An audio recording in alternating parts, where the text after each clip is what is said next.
আজই ডাউনলোড করুন আর এনজয় করুন আপনার পছন্দের শো। আমার কেন মনে হচ্ছে কুসুম আমার কাছ থেকে কিছু আড়াল করছে। কুসুম, তুমি ঠিক আছো তো? ছোট সাহেব, আপনি এখানে? দেবীমা এই ব্রত পালন করছেন যাতে ঈশান সাহেব আর গাঙ্গুলি পরিবারের কোনো বিপদ না হয়। আমাকে সাপে কামড়েছে জানলে দেবীমার ব্রতে বাধা আসবে। কাউকে কিচ্ছু বলা যাবে না। ছোট সাহেব, আমি ঠিক আছি। মা জানালো তুমি নাকি সাপ ধরেছো। ছোট সাহেব, ওই সাপটা আবার জলে চলে গেছে। ওই সাপের মধ্যে বিষ ছিল না, কিচ্ছু করতো না। আমি শুধু শুধু ভয় পেয়ে গেছিলাম।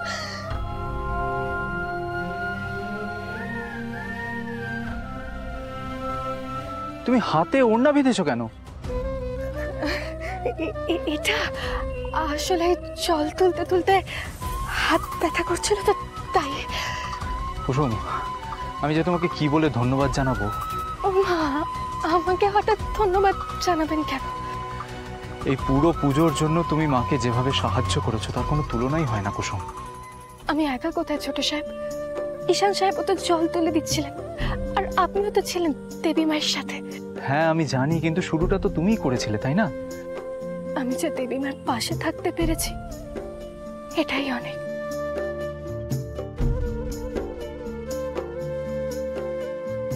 আচ্ছা, আপনি এখানে কি করছেন বলুন তো? যান, দেবী মায়ের কাছে যান। গুরুদেব তো বললেন শেষবার পুরো পরিবারকে একসাথে মন্দিরে যেতে হবে। যান। হ্যাঁ আমি জানি, মাই আমাকে এখানে পাঠালো। আমি আমি ঠিক আছি ছোট সাহেব। আপনি দেবীমার কাছে যান। এখন আপনার দেবীমার পাশে থাকাটা জরুরি। যান। ঠিক আছে, আমি যাচ্ছি, তুমিও চলো। তুমি গিয়ে মায়ের পাশে দাঁড়াও, চলো। দিদি, তুমি ঠিক আছো তো? চলো তাহলে আমরা আবার মন্দিরের ভেতরে যাই। মীনাক্ষী, সবেতে এত তাড়াহুড়ো কি আছে? আয়ুষকে আসতে দাও। কুসুম ঠিক আছে কিনা সেটা আমাকে জানতেই হবে। কুসুম 6 বার আমার সঙ্গে মন্দির প্রদক্ষিণ করেছিল। যারা আমার সঙ্গে ছিল তাদের ছাড়া আমি মন্দিরে প্রবেশ করব না। আসলে দাদা, এত গরম তো দিদির কষ্ট হবে, তাই আমি বলছিলাম। এতক্ষণ তো ভাবনি সেটা কাকিমণি। প্লিজ তুমি যেখানে ছিলে সেখানে গিয়ে বসতে পারো। যাও, প্লিজ যাও। আন্টি, তুমি না কুসুমকে নিয়ে একদম টেনশন নিও না। এসব স্নেকস এন্ড অল আর ইনসেক্টস এগুলোর সাথেই তো ওরা বড় হয়, তাই না? ওর কিছু হবে না। কই মাছের প্রাণ ওর। আমিও সেটাই বলতে চাইছিলাম আর কি। আমি জানি যে ইন্দ্রাণী কি ভাবছে। তুমিও তো গ্রামের মেয়ে, তাহলে হঠাৎ করে ওই ফুলের ঘায়ে কেন মূর্ছা গেলে? হ্যাঁ সে ঠিক আছে, আমি যাচ্ছি, তুমি যাও, গিয়ে মায়ের পাশে দাঁড়াও, যাও।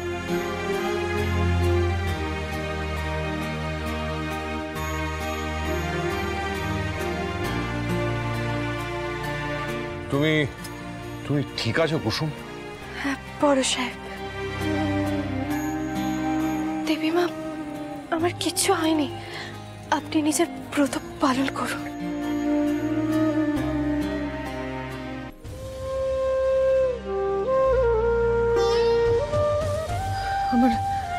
আমার কেন মনে হচ্ছে কুসুম আমার কাছ থেকে কিছু আড়াল করছে। আন্টি, এবার চলো।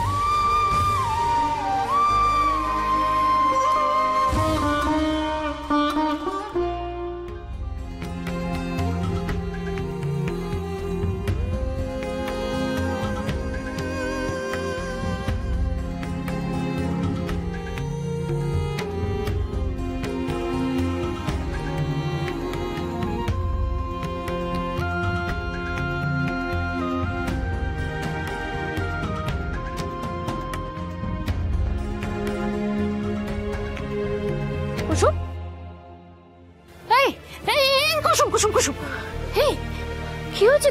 তুই এরকম করছিস কেন? কিছু হয়নি, বেশি কিছু হয়নি। আরে তোকে এরকম দেখাচ্ছে কেন? আসলে এতক্ষণ ধরে উপসে আছি তো, এজন্য মাথাটা একটু ঘুরে গেছে আর কি। আচ্ছা ঠিক আছে, তুই এখানে বস, আমি তোর জন্য জল নিয়ে আসছি। না না না, দেবী মা এখনো উপোস ভাঙেননি। উনি কিছু না খাওয়া অব্দি যে আমি কিছু খেতে পারবো না। এরকম করিস না তো, তোর শরীর খারাপ করবে। অত তো কিছু খেয়ে নে। পিসি কিছু হয়নি আমার। আচ্ছা তুই একটু বসে যা এখানে। না পিসি, আমি ঠিক আছি। দেবী মার ব্রত পালন না হওয়া অব্দি আমি এখানেই দাঁড়িয়ে থাকবো।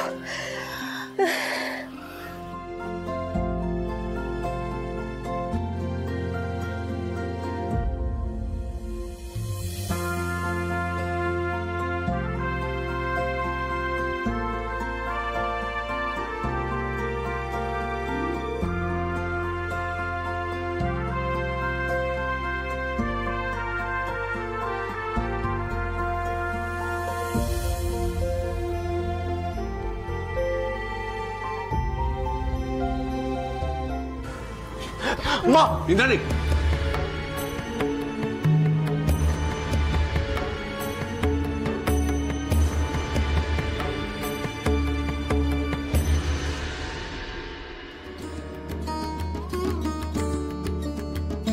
আমার যতই কষ্ট হোক, এই ব্রত আমি অপূর্ণ থাকতে দেব না। আমার সন্তানদের ভবিষ্যতের কথা ভেবে আমি হাসি মুখে মরতেও রাজি।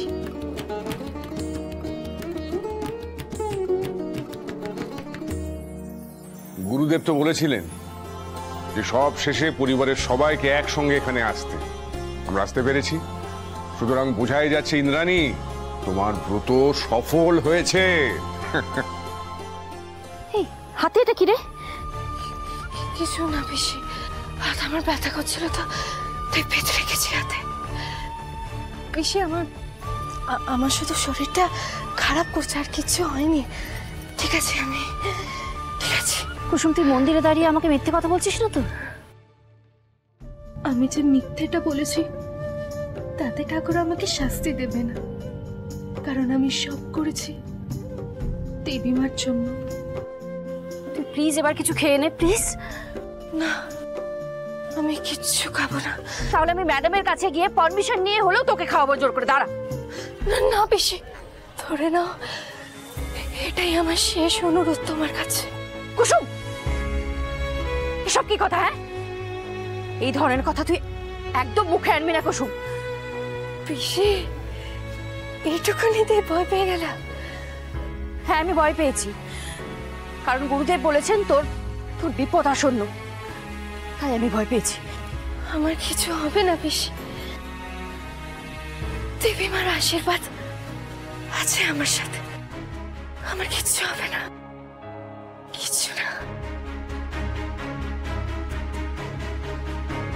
আজ এই ব্রত আমি আমার পরিবার আর সন্তানদের জন্য করছি। আমার সন্তানদের যেন আর কোনো ক্ষতি না হয় ঠাকুর, তুমি দেখো।